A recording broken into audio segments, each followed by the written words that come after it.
अस्सलाम वालेकुम Weaver, current attendant के साथ मैं आपका होस्ट उमरवान। नाजरीन, अदालत की जानब से बड़ा रिलीफ तहरीक इंसाफ को कौमी असम्बली में लोटों का अंजाम इबरतनाक। ज़िमनी इलेक्शन में तहरीक इंसाफ को आवाम की बड़ी हमायत हासिल। जनरल इलेक्शन से मरीम नवाज क्यों भाग रही हैं? बेबी बिलावल को अब एक मरतबा फिर कुछ होने लगा है। वज़ीर आज़म के जो उनके बनने के ख्वाब थे वो चकनाचूर।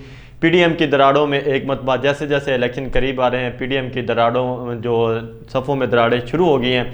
सबसे पहले बात करते हैं सुप्रीम कोर्ट ने तहरीक इंसाफ के जो पंजाब असम्बली डिज़ोल्व की और केपी की असम्बली डिज़ोल्व की, तो वहाँ पे इन्होंने कुछ जो जमहूरियत के चैम्पियन बने हुए हैं, ये नून लीग और पीपल्स पार्टी वाले, इन्होंने कुछ एतराज़ात किए कि ये क्यों किया जा रहा है। तो वहाँ पे चीफ जस्टिस ऑफ पाकिस्तान ने अपनी समाअत के दौरान कहा कि ये वही कोर्ट है जिसने कौमी असम्बली को बहाल किया था। अगर आज आपको ये नज़र आ रहा है कि ये जो अदालत है ये असम्बली के मामलात के अंदर, ये सियासी मामलात के अंदर दखल अंदाजी कर रही है, तो चीफ जस्टिस ने रिमार्क्स देते हुए कहा कि तब भी तो यही वो एक स्पीकर था जिन्होंने असम्बली डिज़ोल्व की थी, सदर पाकिस्तान थे, जिनके वज़ीर आज़म पाकिस्तान थे, जिनकी एडवाइस पे सदर पाकिस्तान ने असम्बली डिज़ोल्व की और स्पीकर साहब ने जो कुछ किया, तो आज वही स्पीकर की रूलिंग को वहाँ पे चैलेंज किया गया।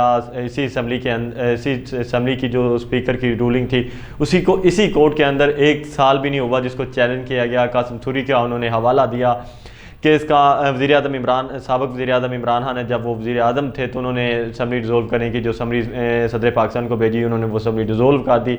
फिर अदालत में मामला गया और असम्बली बहाल हुई, तो उन्होंने कहा कि ये सब कुछ भी देख लें, तब आप यही अदालत के पीछे खड़े थे, तबले बजा रहे थे और वाह वाह कर रहे थे, क्योंकि उस वक़्त आपको ये आपने वज़ीर आज़म बनना था, वज़रा बनने थे आपने प्रोटोकॉल लेने थे, ये शाहाना प्रोटोकॉल आपने लेने थे। तो उस वक्त आपको ये असम्बली अच्छी लग रही थी, ये अदालत अच्छी लग रही थी जिसने जो असम्बली डिज़ोल्व है उसको बहाल किया है, तो आज आपको ये अदालत भी बुरी लग रही है, इसके अंदर बैठे जजेस भी बुरे लग रहे हैं, आपको आज आइन और कानून भी बुरा लग रहा है। आपको सिर्फ वो तशरीह चाहिए जो आपको सूट करे, आपको वो तशरीह नहीं चाहिए जो आपको सूट नहीं करती।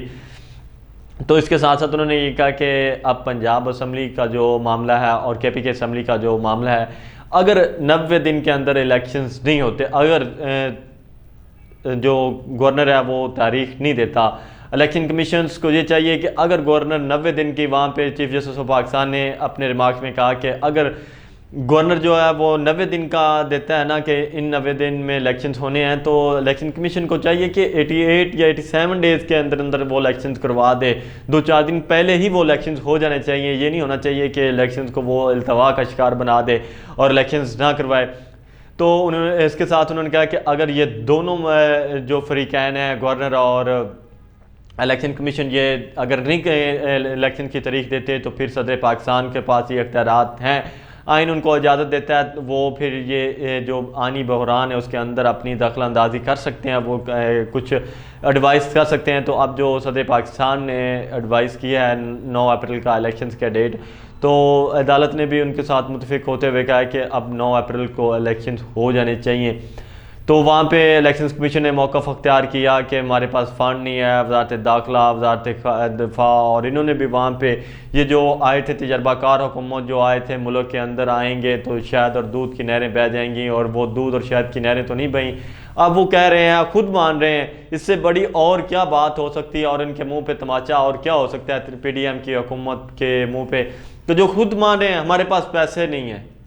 इससे बड़ा लम्हा फिक्रिया क्या है कि एक मुल्क के पास 24-25 अरब रुपया नहीं है कि वो इलेक्शंस करवा सके, तो वो आवाम खाने पीने के लिए क्या करेगी। वज़ारत दिफा कह रही है कि मुल्क का अमन अमान इस वक्त ख़तरे में है, हम इलेक्शंस नहीं करवा सकते। राना सनाउल्लाह, जिसको फुर्सत नहीं है कि वो जो इलेक्शंस के लिए मुल्क की सिक्योरिटी के लिए कुछ कर सके, उसका सिर्फ एक ही काम है, मुखालफिन के ऊपर झूठे पर्चे बनाओ, एक ही उसके सर के ऊपर सवार है, किसी तरीके इमरान खान को नैल कर दिया जाए। इमरान खान की गिरफ्तारी इस वक्त इस मुल्क में सबसे जो बड़ा मसला है, या ऐसे लग रहा है कि मुल्क में एक ही सब मसलों का एक ही हल है कि इमरान खान को नैल कर दिया जाए, उसको गिरफ्तार कर दिया जाए, और ये जो भगौड़े और नैले और निकम्मे जो इस वक्त मुसल्लत हैं, ये जो अपनी मर्जी फिर करते फिरें, फिर इनको कोई पूछने वाला ना हो। वही हुकूमत आपकी, वज़ारत दाखिला आपकी है, वज़ारत दिफा आपके पास है, वज़ारत ख़ज़ाना आपके पास है, प्लानिंग एंड डेवलपमेंट की वज़ारत आपके पास है, वज़ारत उज़्मा आपके पास है। तो फिर क्यों नहीं आप इलेक्शन करवा सकते? तब आप क्यों ये 2 साल बाद आप कहते थे इलेक्शन, और ये मरियम बीबी जो मफरूर, उनका वालिद जो लंदन में बैठा हुआ, वो मफरूर भी कहता था इलेक्शन हों, ये कर दिया जाए। वो बैठ के बैरून मुल्क बैठ के इदारों के ऊपर जो तनकीद करता था, उसको भी शर्म आनी चाहिए इन लोगों को कि वो एक मफरूर की हमायत कर रहे हैं। तो इस तरह ये जो कुछ कर रहे हैं ये मुल्क के मुफाद में नहीं है, ये आवाम के लिए आए रोज़ ब रोज़ मुश्किल होता जा रहा है। इसके साथ साथ अब एकदम मरतबा फिर पेट्रोल बम गिराने की तैयारियां की जा रही हैं। गरीब आवाम जो इस वक्त सिस के ज़िंदगी गुजार रही है, उसके लिए मुश्किल एक और अब हो जा रही है कि ये यकम मार्च से पेट्रोल और डीज़ल की कीमतों में फिर एक मरतबा वो इजाफा का जो समरी है वो भेज दी गई है, और वो इम्प्लीमेंट हो जाएगा यकम मार्च से।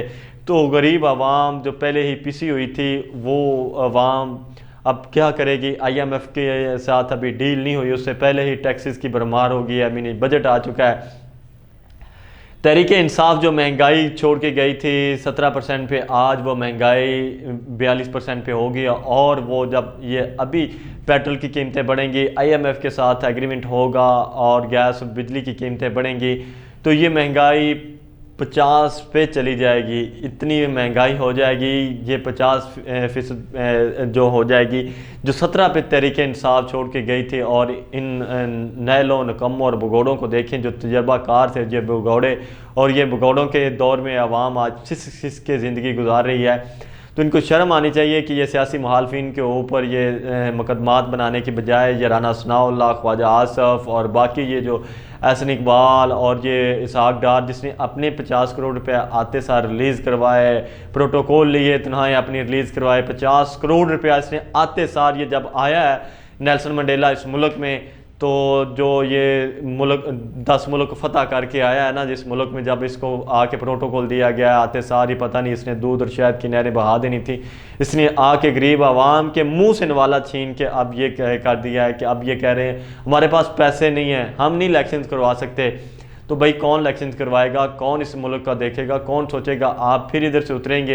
ये वज़ारत ख़ज़ाना से सीधा गया लंदन और 4 साल लंदन में रहे, और लंदन से फिर वापस आए, और आते सारे इनको वज़ारत ख़ज़ाना की कुर्सी दे दी गई। और वो कहता है मैं और मेरे बेटों का कोई ताल्लुक़ नहीं है, वो रोज़ बरोज़ खरबोपति होते जा रहे हैं। और ये मफरूर कहता है मेरे बेटे वो आज़ाद है, मेरा उनके साथ कोई ताल्लुक़ नहीं है, वो खुद मुख्तार हैं। भाई आवाम कौम गरीब होती जा रही है और आपकी औलाद रोज़ बरोज़ अमीर होती जा रही है, इसका भी तो जवाब दो। कौन देगा इसका जवाब? ये जो कुछ आप कर रहे हैं ये क्यों किया जा रहा है? गरीब तर होता जा रहा है। लोगों के पास जो 2 वक्त की रोटी थी, जब से ये हुकूमत आई है लोग 1 वक्त खाने पे मजबूर हो गए हैं। ये इन्होंने कर दिया इस कौम के साथ कि लोग 1 वक्त का खाना खा रहे हैं, लोगों के पास इलाज करवाने के लिए दवाई नहीं है। इससे बड़ा जुल्म क्या हो सकता है कि इन्होंने हेल्थ कार्ड जैसी जो सहूलत थी गरीब आवाम के पास, वो छीन ली है। गरीब आवाम अब जाए तो कहाँ जाए? अब इनको जो लंदन दवाई लेने गया था वो तो लंदन में दवाई ले रहा है, लेकिन इधर गरीब आवाम को दवाई के जो एक सहूलत थी वो भी उनसे छीन ली गई है। तो गरीब आवाम के लिए ये मुश्किल से मुश्किल होता जा रहा है। तो अब ये बेबी बिलावल का जो वज़ीर आज़म बनने का ख्वाब था, जो गरीबों के ऊपर जुल्म कर रहा है, सिंध के अंदर इंटीरियर सिंध की हालत देख रहे हैं, और पंजाब के अंदर वो नूरा कुश्ती एक दूसरे के साथ खेलते हैं। तो अब उसका ख्वाब था कि उसको शेरवानी की पड़ी हुई थी कि मैं कस शेरवानी पहनूंगा।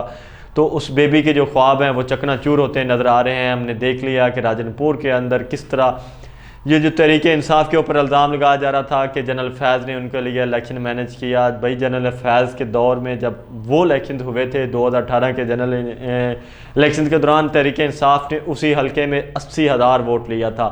आज तहरीक इंसाफ ने कितना वोट लिया? 90,000 वोट लिया है। तहरीक इंसाफ के वोट में इजाफा हुआ है। क्या वजह है? क्यों लोग इतना इनको वोट तहरीक इंसाफ को कर रहे हैं? यही वजह है कि तहरीक इंसाफ ने आके कुछ आवाम के लिए पॉलिसियाँ बनाई, जिनमें तहरीक इंसाफ यहाँ से भाग के लंदन नहीं गया, वो किसी बैरून मुल्क नहीं गया। उन्होंने नहीं कहा कि मेरे बेटे खुद मुख्तार हैं, ये उन्होंने खरबोपति हो गए हैं तो मैं इनका जवाबदार नहीं हूँ।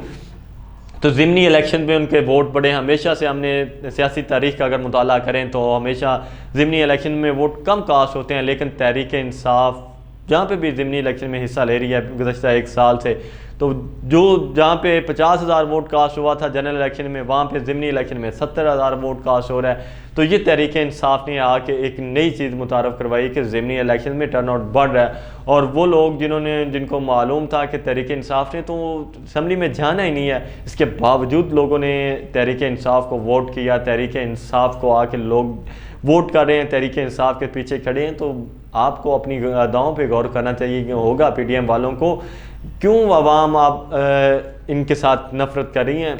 आवाम के साथ हैं, आवाम की पुलिसियाँ बनाएं, आवाम के साथ बैठें, आवाम के जो मुतालबात हैं आवाम के लिए कुछ काम करेंगे तो आवाम आपको मुंतखब करेगी, वरना आप कहें जी हम आए हुकूमत करें।